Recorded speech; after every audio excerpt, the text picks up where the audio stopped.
I'm Mitchell Levy, global credibility expert, and I'd love you to join me because this is the funnest part of my week where I get to speak to extremely special humans. And we have one right here, right now, and you get to see who they are and how they live their values, how they bring who they are to the world. Michael O'Brien, great to have you with us. Mitchell Levy, good to be here. So I can't wait for this. This is going to be a great conversation. I can feel it in my bones. The energy's in the air. So, my friend, who are you? Well, great question. Good one to start with. So I'm a little bit kintsugi. I'm a little bit rock and roll. But traditionally, the traditional answer, husband of almost 30 years, girl dad times two. I'm an executive coach, a speaker, a meditation teacher, a cyclist. I try to ripple some goodness out into the world, all that. Perfectly imperfect, trying to figure it all out just like anyone else. Hmm. That was a lot of stuff. That was a lot of stuff. It was like almost a resume like stuff, not like this. Tell me about marriage and kids as part of you. Ah, yeah. So I met my wife. This goes way back. This goes back before almost the internet, where we met in a personal ad in the Washington City paper before Match.com. So in Washington, D.C., and New York has the Village Voice, but the city paper in New York, in D.C., a free weekly, a lot of entertainment, some editorial content. But the back of the paper was all about what was happening in the weekend: art exhibits, museum openings, concerts, all that good stuff. And so as a 20 something, you would on Thursday pick up a copy of the city paper and read about what's going to be happening this weekend. You go to happy hour, go to dinner, you come back, and then the back section of the paper, there were the personal ads. And we always wondered, like, who in the world puts an ad in? And then better yet, who in the world would answer one of these? And I was at a time in my life where my friends were all dating other people and they were like, I'm not going out. I'm going out with Stephanie or I'm going out with Emily. And so we weren't going out. And I was like, you know what? I'm going to figure this. I'm going to be curious. I'm going to place an ad and we're going to see who answers these things. So I put an ad in the city paper. It cost like $2 to put the ad in. And my wife, Lynn, again, we married almost 30 years. Come May of 2024, she answered the ad on the very last day. And she had never answered an ad before, as I've just shared, never put an ad in. And voila, we have a marriage and we have two beautiful, intelligent, kind daughters, 25 and 22. One's out in California finishing up school. The other one's in New York City doing her career thing, her professional life. But yeah, we met in a very unusual way. And it's been a wonderful relationship. We've tested all the vows, and we keep on marching forward. I love that. Old fashioned. We'll say old fashioned. Well, maybe old fashioned was the old matchmaker, right? Yeah. Yeah, maybe the fiddler on the roof, maybe like the old school, but That's no, yeah. like Maybe I was thinking about Yentl was going to my head. Yeah, exactly. So so I, but it was, yeah, I would say it was different. So keep in mind, like back then, this is the early 90s, you would, meet people at a bar, or you might do ultimate frisbee or what have you, like, or meet someone through work or through a friend, or oh, maybe by the way, through I'm with college. you. I'm with you. Yeah, I was before dating apps. I've been yeah. married And so, and then I was like, 33 years. Yeah. let's give it a whirl, and a little curiosity and some good copy. I got a great relationship, and we've seen the world together, and she brings out the best in me, and I hope that I bring out the best in her. I got a question then. What would be the biggest lesson that she either directly or indirectly taught you? you don't have to solve my problems. So early on in our marriage, so here I am, By the I'm way, a just so you leader. know, this is good marriage advice. I'm just telling you right off for anyone who's watching. Good marriage Anyone. advice. This is it. This is what I can once you tell. listen to this, you can like do whatever you want to do with the rest of your day, but this one is golden. So here we are. I'm the man, I'm the business guy, you know, and I come home and she's talking about something that's happening and she talks about this problem, this challenge she's having, and I am not listening to anything she's saying because I am listening to what I'm thinking, and I'm thinking this is my chance to be the hero, to show her how much I know and I have the solution for her problem, even though I'm not really truly listening to her problem. And so she gets done talking, and I say, this is my moment to shine. And I say, well, this is what you need to do. And she was like, time out. She's like, if this is going to work, I just need you to listen to me. You don't need to solve my problems.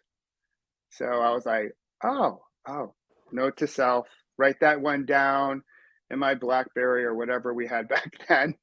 And I was like, okay, good advice. And so since that moment in time, I really have worked on just becoming a better listener and through my mindfulness practice and all that jazz like that, but just really, paying attention to what someone else is feeling rather than paying attention to what you're thinking.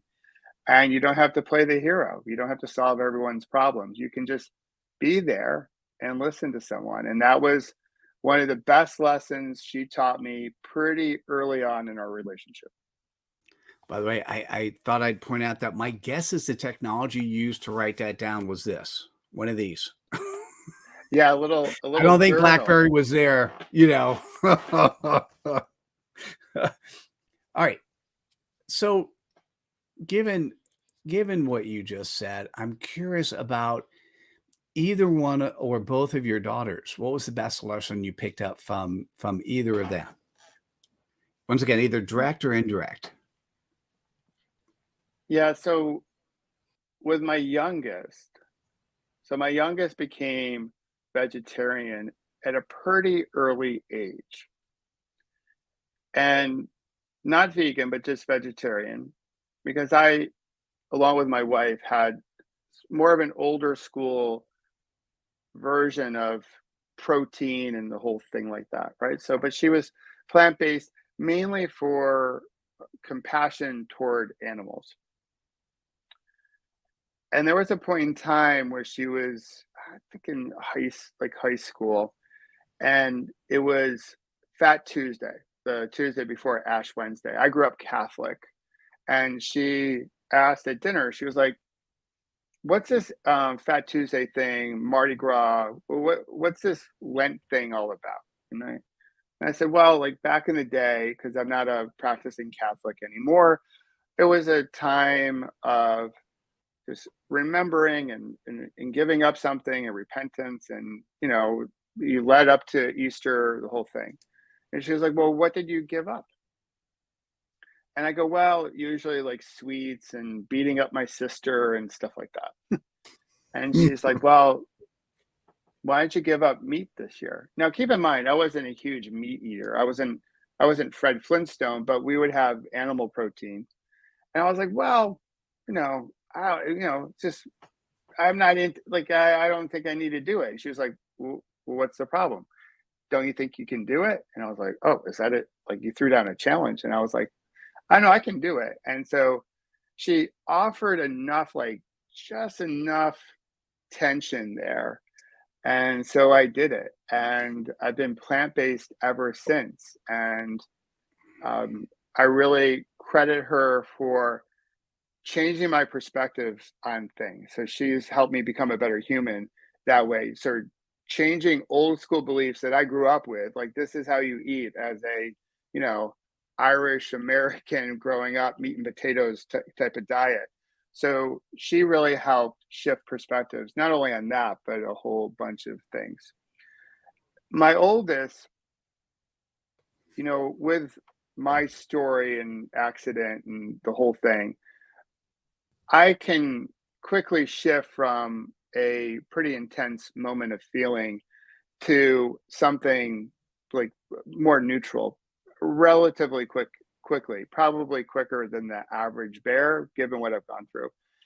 And there was a time where my oldest was struggling with something, and I was trying to offer coaching, which you know, this is a coach, Mitchell. Like, you don't necessarily want to coach your family members. I wasn't going to coach my wife. I learned that lesson, but like the kids, I'm like, oh, they're coachable. I can coach them. And I was trying to coach her through it much too quickly than she was comfortable with. And she was like, you know, sometimes, Dad, we just need to sit in it. I just need to sit in what I'm feeling right Hmm. now, and I don't have to, like, Hmm. shift out of it. She goes, Hmm. "Sometimes you try to shift out of it too quickly for my liking, and also, by the way, you're coaching me right now, and we have a rule, no coaching the family." So it's like, okay, kept me honest there, but so there is a lot of truth to that, that sometimes when we have difficulty, suffering, pain, however you want to phrase it in life, sometimes we just need to sit in it. We have to sit in the mud for the lotus to bloom. We have to sit in the crap, you know, for a bit. And we don't want to necessarily deny that we are sitting in the tough stuff or try to get through it too quickly. Because usually, like when we go through moments like that, they can lead to really great growth and learning and discovery. And so that was a really awesome moment between the two of us. I appreciate that both girls are willing to challenge their parents and their parents' thinking on things. So I love that they have a voice and they have courage to share it. And I think that's pretty cool. Uh, by the way, if you didn't mention that, I was going to point that out as well. Agreed. And all right, but you did mention something interesting. Dad, your daughter said, "Dad, we have a rule: no coaching the family." Did you have like a stated set of rules, or there were just a bunch of implied rules? No, there's a list in our pantry with house rules. Now, And how many on the list? oh, there's about 35, Mitchell. So 35 house so rules. Okay. so but here's the thing. So through All right. the So wait, years, which number then is no coaching family? I think that might have been number 8, but don't hold me to it, because here's the really crazy thing, is that we have a lot of things like hanging up. Like there might be an inspirational ad from the newspaper about something, and then my wife will cut it out and put it up somewhere. And we have this massive whiteboard with like little letter magnets, and there's like a lot of places where we put like thought-provoking inspirational things. And way back when the girls were younger, like before 10 years old, we created these house rules, and we printed those on a piece of paper, and we hung it up where we keep old batteries and paper towels and dog food and stuff like that. Well, as the girls have gotten older, we sort of forgot that list was there. We were sort of just living it. And then during the pandemic, when everyone was home, my oldest opened up the door to feed the dogs, and she was like, "Oh my god, that list. I forgot all about that list." And we were like, "Oh yeah, we all forgot about that list." And so that list is pretty funny. And then what my wife said is like, "No taking a photo of this list. There's no social media sharing of this list." And I said, "Okay." So we won't post a photo about it, but I will acknowledge that we have a mighty long house rule list.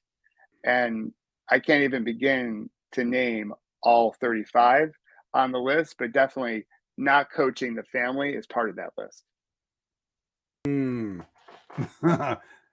So this sounds like fun. Like, were you guys sitting down with a glass of wine and come up with all 35 at once, or how did that come to bear? I'm I'm visualizing this because I love the concept. I think it definitely was over a glass of wine, probably a glass of Pinot Noir, because my wife is from Oregon and we tend to gravitate that way. And it most likely was a massive brain dump of like, all right, let's come up with all the rules, right? And because she typed them up. So the thing is that we had the list, and then she went to the computer, typed them all up. So it wasn't like we were just adding to the list as time went on. We came up with the list, then we shared the list, and we all agreed to it. There are little things like, you know, we're a solution oriented family. Like, we we'll do the dishes and a timely, like we'll do things before we're asked, like there's stuff like that. So it's all Hmm. good stuff. Yeah. Trying to Is put that some goodness into the world. I love that. Is Yeah.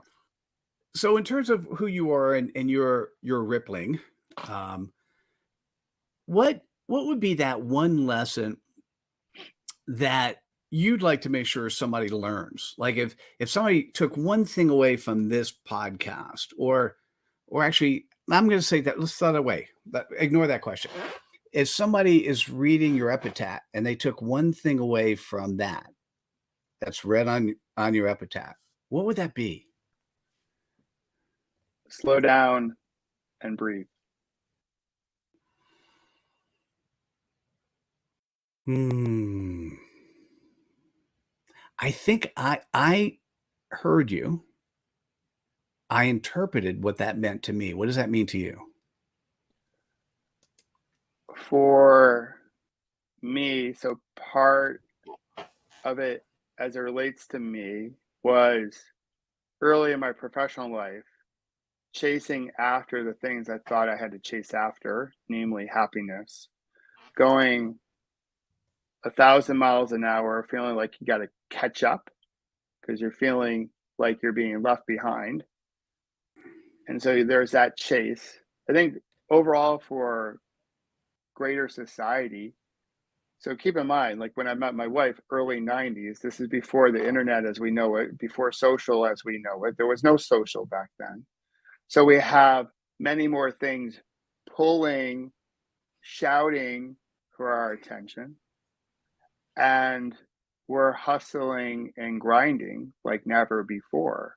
Although there is a segment they're like, might be tapping out, right? So it's trying to find a sweet spot. So I like to get things done, but this constant hamster wheel chase, I think, is creating a society that is highly reactive. So there's no space, there's no slack, there's no pause, there's no full breathing.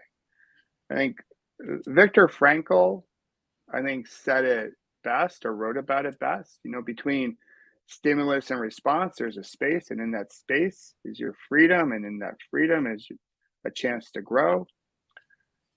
I think we're rushing too much nowadays. I'll just couch it in 2023, 2024, and we're not listening to one another.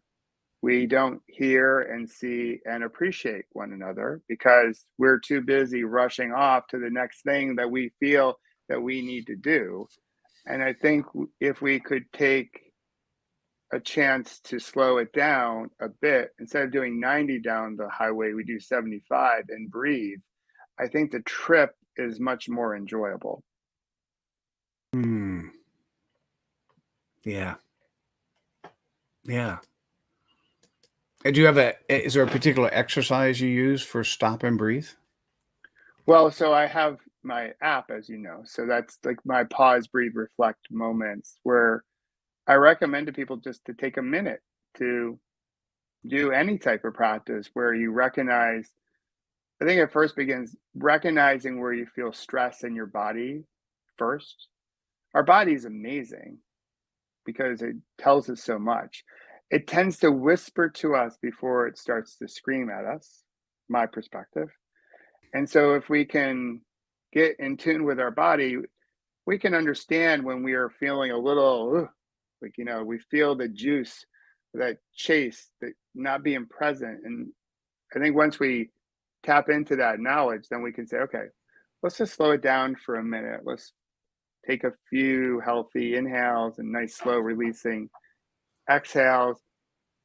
And what it does is it creates some space. And in that space, going back to Viktor Frankl's quote, we can be more thoughtful. I think this moment in time is asking us to be more thoughtful about how we show up for each other, how we're treating Mama Earth, how we're treating like the people we don't know that are different than us.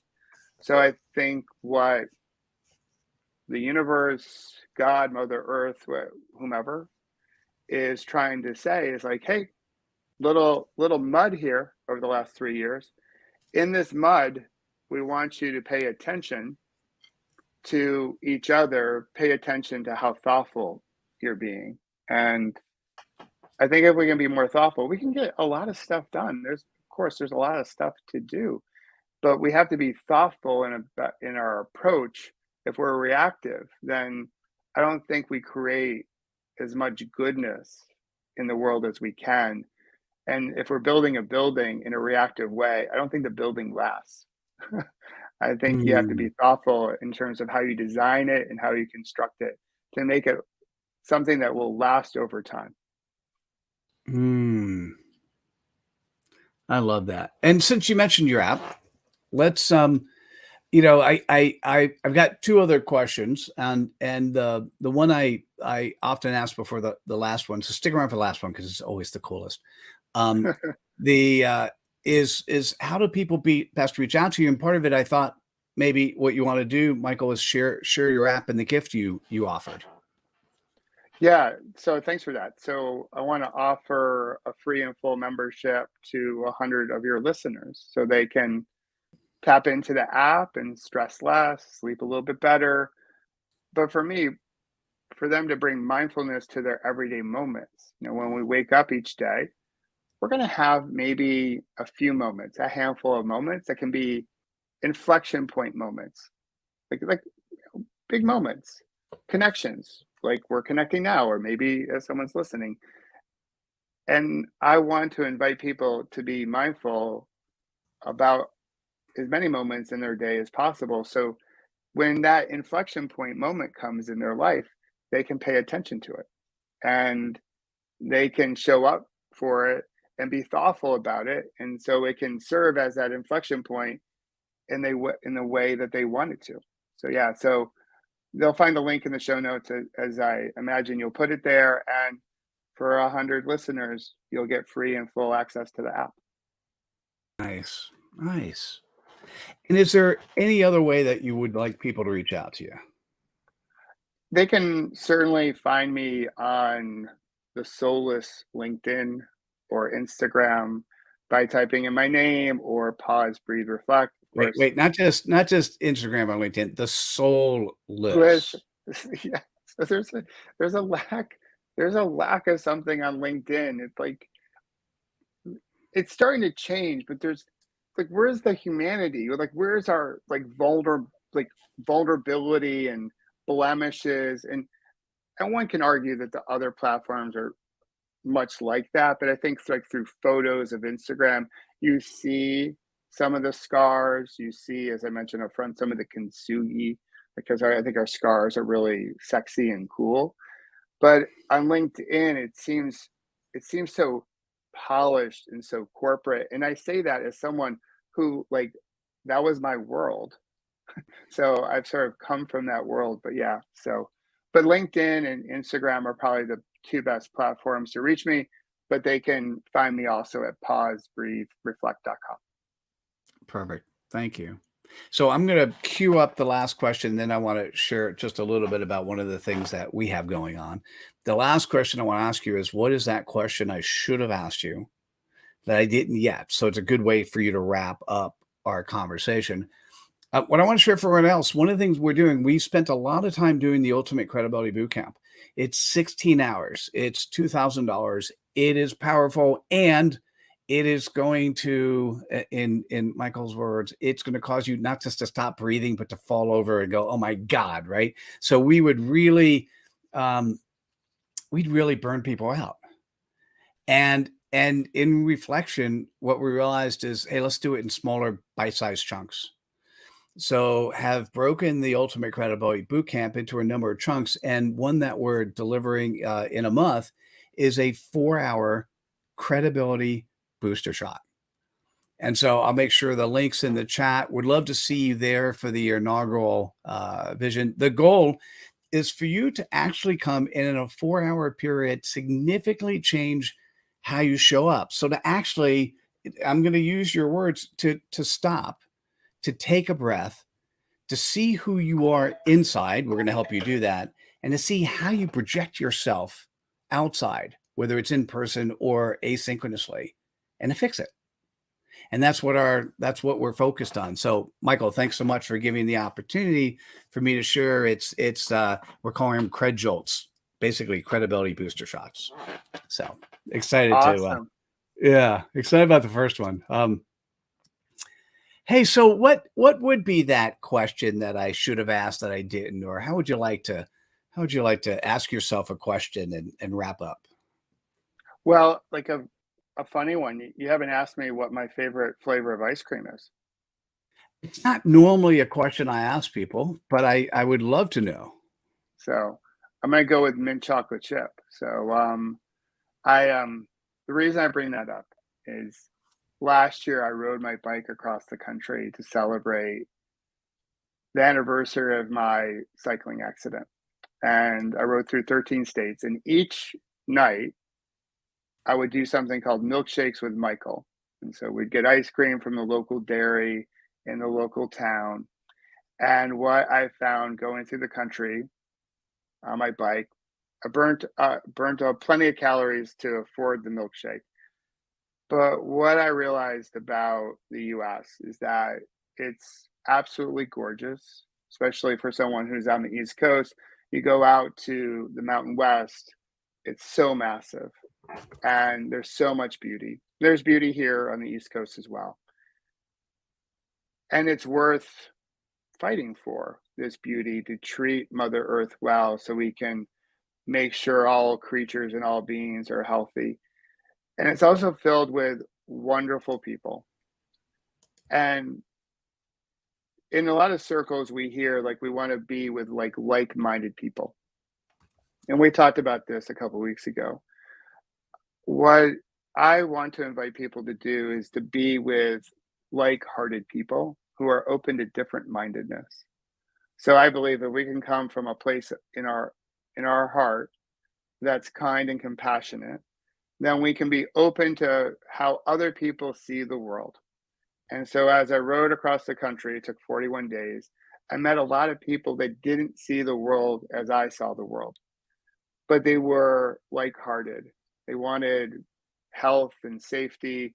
They wished me, a safe ride. They cared about their community members. Often we get pulled to the extremes that we feel like everyone's isolated and everyone thinks different. We have to get into a smaller and smaller or more narrow silo. And I think we have so much more in common that there's a like-heartedness that we all have, or at least 99.7% of us. And if we can come from a good place in our heart, my hope is that we can be open or more open to different mindedness so we can talk about the things that we need to talk about so we can move forward, not only for the generations that are here today, but the generations to come, not only in this country, in the US, but across the planet. So that's my way of getting into that little riff, starting with ice cream, because who doesn't love a good milkshake? I was going to say that is a whole lot of words expounded upon mint chocolate chip. Yeah, it's a lot of pressure for that flavor, but mint chocolate chip has broad shoulders, so I think it can manage it well. Well, I think my wife agrees with you. That's hers. Mine is cake batter from Cold Stone. Not bad, a good flavor. No It's a argument from me. it's a great flavor. I so thoroughly enjoy this conversation. A half hour goes by way too fast when you're listening to somebody who is, I'm going to say the word seasoned and enlightened, and bringing really cool ripples to the planet. Michael O'Brien, thank you for being you, and thanks for showing up today. Thank you, Mitchell. Thanks for being you too and putting your goodness out into the world. Thanks. And for those of you who are still here, this is now your opportunity to spread some cred dust. Click on the like button, share with your friends, write down the aha moment that's relevant for you. Share Michael's app because we all need to stop and breathe. Thank you so much, everyone. Have a great day. See you at the next episode of Leaders Living Their Values. Bye now.